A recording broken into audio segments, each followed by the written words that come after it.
Hey guys, it's Daniel, licensed therapist. David Goggins is one of the most extreme people out there.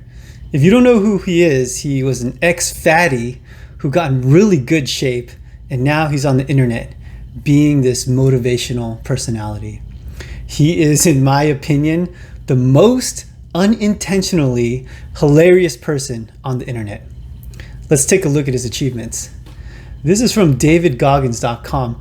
David Goggins is a retired Navy SEAL and is the only member of the U.S. Armed Forces to complete SEAL training, the U.S. Army Ranger School, where he graduated as enlisted honor man. I don't know what that means. And Air Force Tactical Air Controller training. Not sure what that means. But quite the resume in the military. And he's also, under pushing the limit, an accomplished endurance athlete. Let's read more about his athletic achievements. This part is nuts. Okay, look at some of this stuff. 24 hours, 100 miles. 19 hours he ran. 100 miles. Look, second place in the Ultraman World Championships. 25 hours. First place. 33 and a half hours, 150 miler. Like, this stuff is just like beyond my comprehension. Look, this world record, Guinness World Record for 24-hour pull-ups. In 17 hours, he completed 4,030. I mean, I don't even know what it looks like to do 4,000 pull-ups. This one is really crazy. Second place here, the Moab 240, 62 hours, 21 minutes. He got second place in the Moab 2. I've never heard of it before, but I've never heard of anyone running for 62 hours. I don't even think I could sit for 62 hours. So I think this gives you an idea of the level of dedication. Perhaps insane fanaticism. I think definitely insane fanaticism. To reach this level of accomplishment, it requires an equal level of mentality. And David leaves it all out there on social media. He is a be hard mentality preacher. But is what he is exposing good for us? From the point of view of a mental health professional, that's what we're going to explore. So let's watch a few of his TikTok, YouTube shorts, and let's figure it out together. Let's dive in. So I've been grinding lately. Had to go back to the fucking lab, readjust some shit in my brain, put a lot of miles in. Every day, run over 20 miles a day, getting up early, going to bed early, eating the right shit. This last week, started taking a toll on me. I usually don't think too much. Get my shoes on, head the fuck out. I've been thinking a lot. That internal voice has been talking to me. Talking about, oh man, you're tired. Looking at my shoes about 30 minutes before I put the motherfuckers on. Pushing back the time that I go out to go run. So I decided to tape record myself. That internal voice I put on tape. Sounds like a straight bitch when I listen to that motherfucker. So if you ever have a hard time out there, tape yourself. Listen to what kind of bitch you're being. Stay hard. Oh man, stay hard. So you can tell the intensity of this guy, and it could really motivate you or make you feel like crap. I don't know how you guys feel watching this, but I can't help but laugh.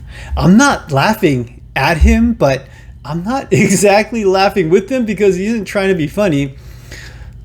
Goggins, don't come after me. I'm not laughing at you, brother, but like I said, he's the most unintentionally hilarious guy. He cracks me up. But here he talks about a voice that he really belittles, and he gives the advice to not listen to it. I feel like I say it all the time in my reaction videos, but man, this is what I do with my clients in therapy. I help them identify and isolate those voices. I help them analyze them and question whether those voices are helpful, beneficial, healthy, or good. So yeah, Goggins, I agree with the process of doing that, but I am actually hesitant to say whether the voice he's talking about is good or bad. He absolutely paints that voice as negative, but I would want to explore that more, whether it's a negative thing or not. But let's continue. So this guy just passed me. He said, Goggins, just be average today. Some of you just don't understand.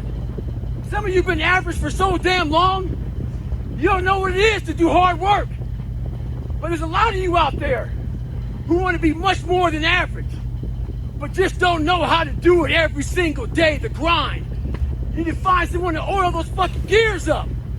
So check it out. This is a mindset. Maybe it's true, maybe it's not. But there's a motherfucker out there who wants what you have, who wants the position you are, who wants the job you have, who wants the wife that you have, or the husband. There's someone out there hungry and wants everything you fucking have. Maybe it's true, maybe it's not. But if it is, it's gonna be your ass. So make that a motivation for you. Stay hard. Man, I need to stay hard, I must admit. I mean, he is super motivational. And here Goggins is talking about creating a narrative to help motivate you to overcome your inability to get moving and to work hard.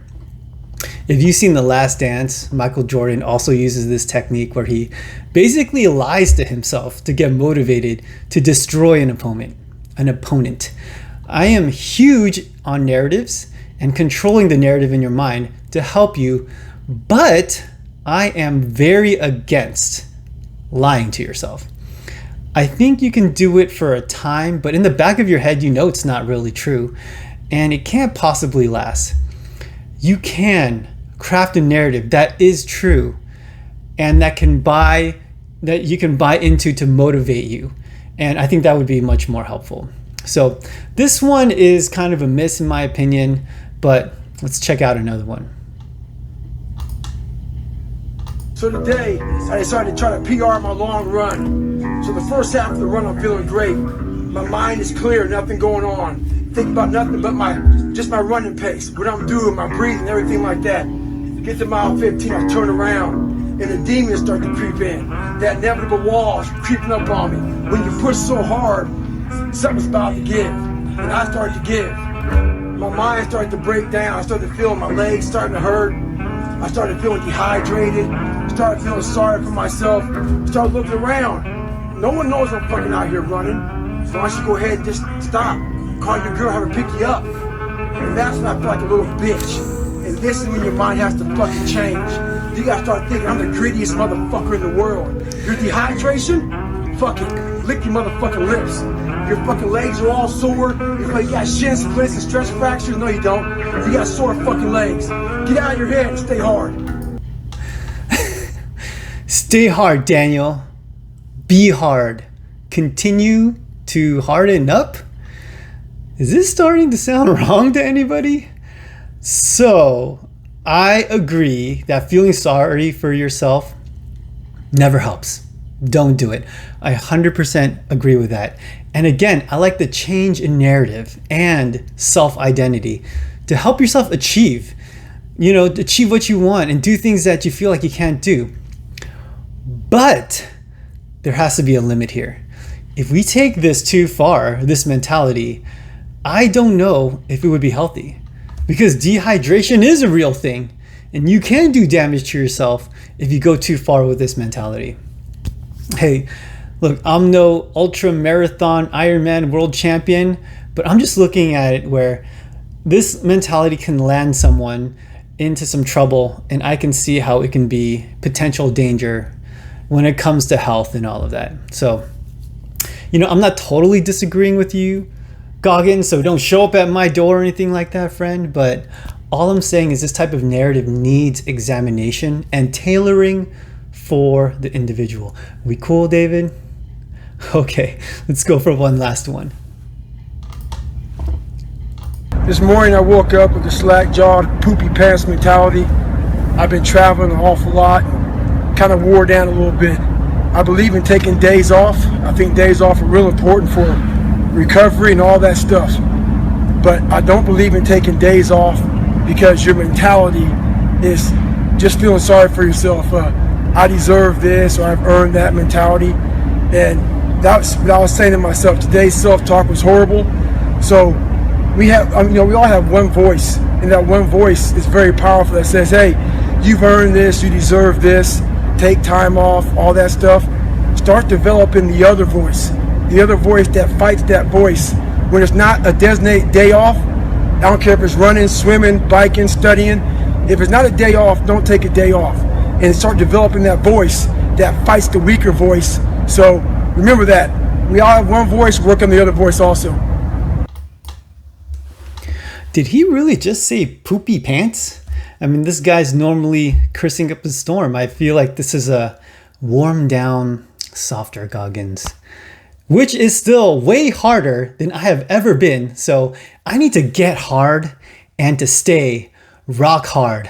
Okay, this is really starting to sound wrong, but Goggins introduces this idea of voices. And this makes me perk up because it goes right along with the theory that I use a lot, which is object relations theory. There are different voices in us that are internalized representations, also known as objects, of significant people in our lives. To this day, after eating something really sweet, I can hear my mom's voice say, "Brush your teeth or else the sugar is going to sting your teeth." You know, she was a Chinese immigrant, so to this day, I don't know whether she meant it was going to stain my teeth or it was going to sting my teeth in some kind of way. Either way, I religiously brush my teeth. So I agree with Goggins here. We need to develop voices that help us and that goes along with narratives and self-identities. Here's a funny thing, guys. I actually have a David Goggins voice or object in my psyche. I don't know if you could tell by this rectangle you're looking at, but I actually do work out. And like all people who work out, there are days when, I just don't want to do it, or days where I just don't want to push it. And, that's when I bust out my David Goggins voice and it really pumps me up and I get hard.